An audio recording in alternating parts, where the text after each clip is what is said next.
Olá pessoal, estamos chegando à nossa sétima atividade na etapa 1, em que nós vamos trabalhar nesse experimento a parte da energia mecânica e colisões. A energia mecânica e colisões, nós vamos estar trabalhando em duas etapas, né? No primeiro momento, então, constitui um experimento de colisão inelástica, com diferentes materiais, bolas, de ping-pong, o que a gente tiver na nossa casa, né? Se isso não for possível, a gente vai disponibilizar para vocês um conjunto de vídeos gravados com materiais aqui da nossa casa. Na segunda etapa, nós vamos ampliar o debate sobre os materiais e as ideias que foram coletadas na etapa 1, a partir da determinação do coeficiente de restituição. Então, no primeiro momento, vocês podem assistir aqui a questão da colisão. Nós temos uma bola de borracha que está colidindo com o solo e para nós aqui nós estamos assumindo o eixo Y. Né? E o que será que acontece antes e depois de cada colisão? Então essa é a primeira pergunta, o primeiro questionamento que a gente faz em relação a este experimento. Veja que essa é uma colisão de uma bola de borracha com um piso, mas a gente pode fazer ela colidir com outros materiais ou inclusive utilizarmos materiais distintos. Eu fiz alguns vídeos, né, inclusive testando esses vídeos. Então eu, em termos didáticos, vou apresentar aqui um dos testes, né? Então é importante, nós vamos fazer o uso do tracker, né, para fazer a videoanálise, mas não em termos totais, né, não toda a análise no próprio tracker. Nós vamos aproveitar alguns elementos do tracker. Por exemplo, aproveitarmos a questão da altura, medida de altura em que a bolinha atinge após a primeira colisão, a questão da segunda altura, da terceira altura, e também coletar o tempo e a própria velocidade para fins didáticos, tá? Então, para representar aqui os conteúdos relacionados ao próprio experimento. É importante, né, quando vocês forem fazer o experimento de vocês, algumas questões que considero essenciais. Primeiro, a questão da própria filmagem adequada, né? Lembrar de colocar o celular, enfim, uma filmadora, num pedestal ou algum local firme e tentar ajustar o máximo possível.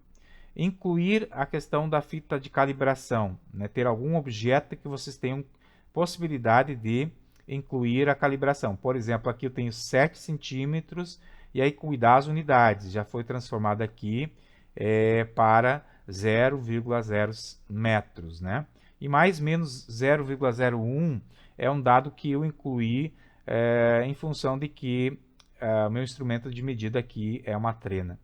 E também cuidar a questão do ângulo, né? Cuidar com relação à organização dessa fita de calibração. Também inseri aqui uma fita métrica e observem que ao fazer a análise eu estou considerando a base da bolinha.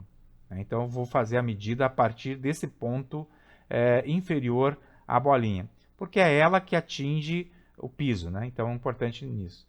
E outra questão, ajustar as coordenadas dos eixos. Vocês vão perceber que, mesmo com todo o cuidado, vai ter uma pequena inclinação em relação ao ângulo de 0 graus, né, em relação ao solo que está sendo analisado aqui. Aqui já tem uma representação, né, de um dos movimentos.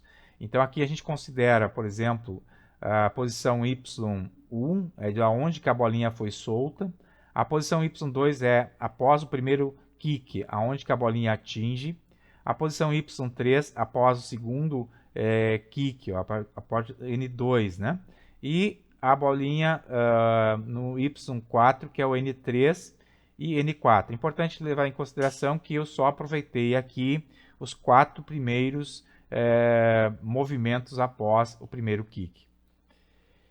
Para fazer uma primeira análise, eu preciso pensar o seguinte: como é que se comporta a energia mecânica nessa primeira parte aqui? É onde que a bolinha foi solta, e a partir disso ela vai atingir este ponto inferior, que é momento da colisão com a mesa. Então, a primeira questão que a gente está levando em consideração é que após e antes de cada colisão, nós estamos considerando isso um sistema separado, né? E esses sistemas, dentro de cada um desses sistemas, há conservação de energia, ou seja, estou levando em consideração que é um movimento de queda livre. Não estou considerando aqui, então, a questão da resistência provocada por fluidos. E é importante, a partir da lei da conservação da energia, observar que a gente tem a variação da energia potencial gravitacional igual à variação da energia cinética. Se vocês pegarem esse ponto superior aqui, a velocidade igual a zero, então nós não temos energia cinética na bolinha, mas temos a energia potencial gravitacional máxima. Nesse ponto inferior aqui, nós vamos ter o que? Energia potencial gravitacional nula, né? E a energia cinética máxima, no momento da colisão, né? Então, nós temos a energia cinética máxima no momento da colisão. Bom, mas o que acontece, né? Ao chegar no solo, a bolinha ela sofre uma certa deformação. Está representada aqui na figura, né? E ela chega com o máximo de velocidade. Então, ela toca o solo, sofre uma deformação e, a partir disso, então, ela impulsiona e volta com uma velocidade j, né? E atinge uma altura máxima aqui, que é o nosso y2. Então, está representado aqui essa relação entre a variação de energia, né, cinética entre a velocidade antes da colisão e a velocidade após a colisão. E vejam que a gente tem uma diminuição da velocidade após a colisão. E a partir dessas relações da variação de energia, eu consigo então escrever que essa variação que está acontecendo na velocidade, ela tem relação direta com o coeficiente de restituição da própria bolinha, em que o coeficiente é a velocidade antes do impacto, a velocidade após o impacto sobre a velocidade antes do impacto. Então, isso nos dá o coeficiente de restituição desta bola de borracha. A partir dessas relações, qual seria o valor teórico, né, da velocidade antes do impacto e a velocidade depois da colisão? Então, esse valor, a partir dessas relações antes do primeiro kick, nós teríamos que a variação de energia potencial gravitacional é igual à variação de energia cinética. Então, eu posso escrever que antes eu tenho uma velocidade inicial 2g vezes a altura 1, é de onde que eu soltei a bolinha. Depois do primeiro kick, o que acontece? Agora eu vou ter uma velocidade de saída, a bolinha vai subindo, vai diminuindo a velocidade até atingir a velocidade zero. Então, a velocidade vai ser proporcional à raiz quadrada de 2g em relação à altura 2 que está aqui, né? Avançando, o que a gente tem? Começa a fazer a coleta de dados, né? Já fiz o mapeamento, já fiz a organização, faz a coleta de dados no software tracker. Aqui eu vou representar uma das coletas que eu fiz, né, para que vocês tenham a ideia de como eu faço essa organização. Vocês podem optar pela sua organização, né, pela sua forma de fazer. Bom, eu coletei aqui o tempo, a posição em y e a velocidade, né? Então, automaticamente, eu não estou olhando para os demais eixos. Eu estou olhando apenas para o eixo y. Uma porque a bolinha ela também se desloca em relação ao eixo x, mas isso para nós aqui nós não estamos levando em consideração. Bom, vamos ao nosso experimento. Qual seria o valor experimental da velocidade antes e a velocidade após a colisão? Então, analisando em termos de dados que a gente tem do próprio tracker, eu poderia analisar essa primeira parte aqui, considerar isso um sistema conservativo, e esta segunda parte, o outro sistema conservativo, né? Então, eu poderia fazer análise da velocidade a partir destes dados. Então, fazendo esta relação, também estabeleci um valor da velocidade teórica, né? Então, por uma altura, para esse experimento da teste 4, em que foi solto de uma altura de 0,80 mais menos 0,01 metros, então aqui eu consigo fazer uma regressão no Sine Davis, né? Então, nessa regressão, observem que a gente tem uma velocidade em torno de menos 3,98 mais menos 0,5, comparado com o valor teórico, que é menos 3,96. Essa seria a velocidade, então, com que a bolinha vai atingir a região da mesa. Então, bem importante fazer essa análise. Outra questão, por exemplo, quando eu pego a altura agora 54, que é essa outra região que está aqui, né? Essa região que nós estamos aqui, nós estamos agora partindo da posição de que a bolinha quicou. A partir do kick eu estou analisando até o momento em que ela chega à velocidade zero. E vejam que, em termos teóricos, eu teria uma velocidade de 3,26 metros por segundo, positivo, porque a bolinha está subindo.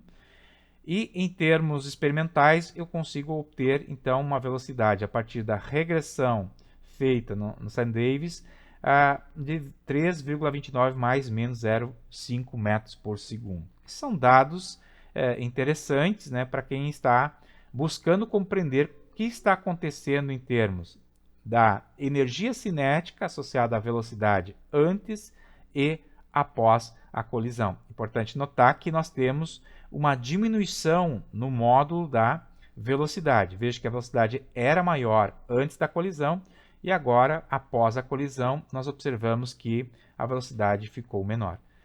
Então, nós temos que pensar o que isso interfere em termos de energia mecânica, essencialmente na questão da energia cinética e na energia potencial.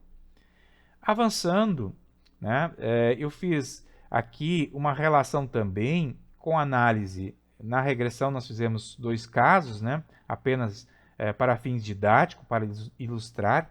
Nós podemos reescrever, né, que a velocidade após a colisão sobre a velocidade antes da colisão, como sendo, bom, o que é velocidade? Ela é a própria variação da energia potencial gravitacional. Né? Então, nós podemos escrever como sendo a relação entre a massa vezes gravidade vezes a altura, né? Altura 2 aqui, e em relação a mg, a altura inicial 1.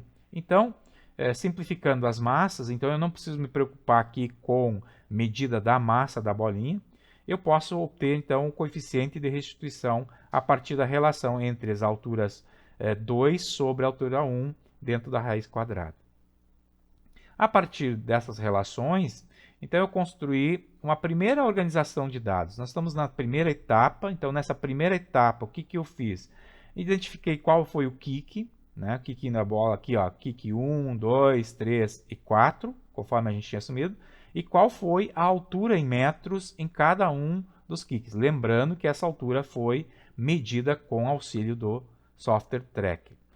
Bom, a partir dessas relações, o nosso coeficiente, então, calculado a partir da altura, veja que é uma outra forma de fazer o cálculo, de estabelecer relação, eu obtenho uma média de 0,82.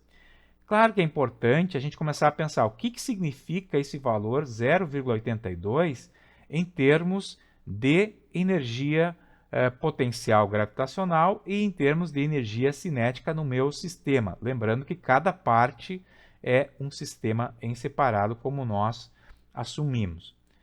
Bom, também fiz aqui uma relação comparativa entre a velocidade teórica, né, e o E teórico que nós encontramos também deu 0,82. A partir das velocidades, né, aqui nós estamos de novo para fins didáticos, ilustração, para a gente compreender como é o processo. Então, a partir dos valores que a gente obteve lá na regressão linear de cada um daqueles dados de descida, de aproximação na bolinha da mesa e depois de afastamento, no primeiro kick, nós temos 0,82 mais menos 0,2. Então, são valores que a gente obteve de forma teórica e experimental. A gente pode avançar. Eu posso pegar aqueles valores da altura que eu medi no tracker e fazer uma relação de análise com o kick. Por exemplo, essa altura inicial aqui foi de onde eu soltei a bolinha, ou seja, não teve kick ainda. No meu primeiro kick, o que aconteceu? Eu já vou perceber que a minha altura fica menor. Qual será que é a proporcionalidade dessas alturas? Então são questões para a gente ir pensando, para a gente avançar na discussão. E ao fazer uma regressão aqui nessa relação entre altura e kick, eu começo a observar que há um decaimento exponencial. E esse decaimento exponencial me dá o A. E esse A de 0,83 mais menos 0,01. Este é o valor, então, a partir da regressão com mais menos 0,01, 0,83 como sendo o coeficiente de restituição. Então, nós estamos mostrando para vocês as várias formas que tem como proceder na indicação do valor do coeficiente de restituição. Nós aqui ainda não estamos discutindo nessa primeira etapa o que isso significa. Nós temos que ir pensando sobre. Bom, para finalizar essa etapa 1, então vocês podem fazer o experimento de vocês a partir dos materiais que vocês têm em casa ou pegar os vídeos que a gente está disponibilizando no Drive e fazer a análise a partir dos vídeos gravados.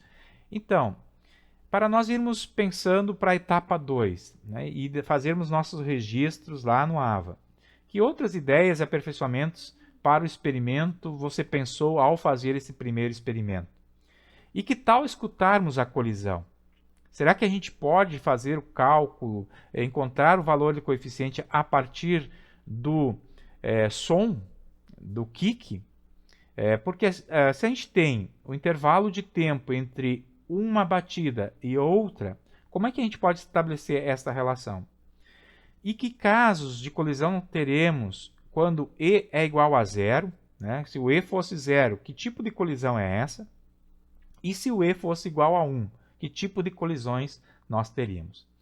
Então, sigam lá o nosso desenho didático dentro do ambiente virtual de aprendizagem e até breve. Um forte abraço.